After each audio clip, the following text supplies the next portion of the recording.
Hi ma'am, ahanokta ma'am puno poi kong na krumjari ado ma'am ngasi di Misho hall oina tawrase ado aina Misho dagi pochai khara laure bako ado ma'am da jenghalage mathang ado aina pack se khara hangdoga khara jenge bako fruit gumba kai gumba sidi chadradi amuk handoktoini dana ko aduna aina fruit sidi lisalaga yenge bako ado aina si top se lawi se aina excel da lawbane bako ado su khatang aingona tight pudi khatang oye khatang chille bako ado su ai handoro yam phajeye fruit color ga se yam phajeye bako ado sigi price na 274 da in lawbane bako ado sigi price na ina 274 da lawbane ado ai litlaga su dum matai da dum thon jaram ge bako ado siga laire ama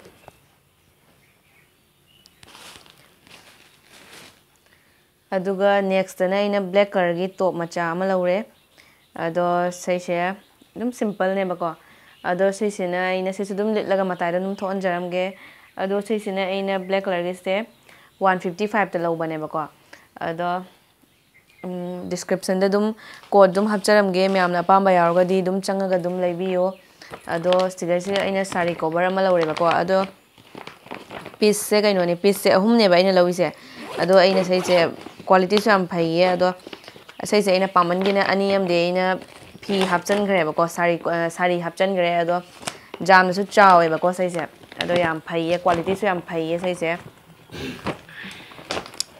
ado myamna apamba yaroga di ai dum description da dum code hapcharam ge aduga matai da su dum price to dum hapcharam ge ado saise aina lawgi base 328 ta lawgi bane bako aina aduga siga su chap mana bane aduga siga na siga sari cover ne ado saise na aina 6 piece ta 288 ta lawbane bako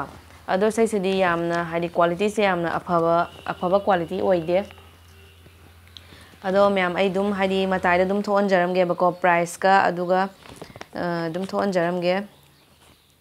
ado saise yam afaba fi di oide bako hadi pot se yamna khangde jang segai ga daba mong male ai di pam de saise 6 piece ne bako yam jame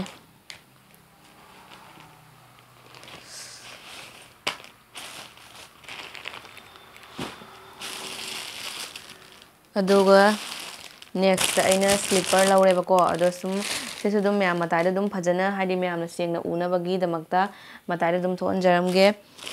aduga saise aina aingona di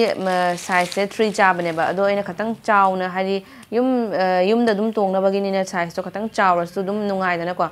aduge aina size to 4 lobane ba ko ado 4 se so aingona khatang hadi size to cha da bagum oire ba ko ado so hando aroi sum tongnar ni yam hongna lawgi bane ba ko aina saise aina black color gi se mamando 180 da lawgi bane aina saise yam hongna lawgi ba ko aduga aina dum hadi handok pada dum handoro ge ne ko dum da tongna na babu ana dum lawsal lage ne dum lawsal le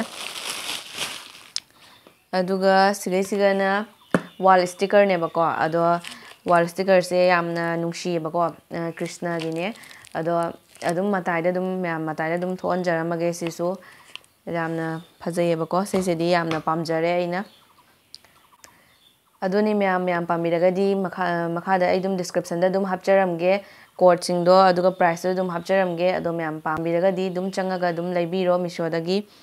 adoni myam adudi ai ngasi Misho hall se myam size ga loisalage myam ngasi gi kainarsi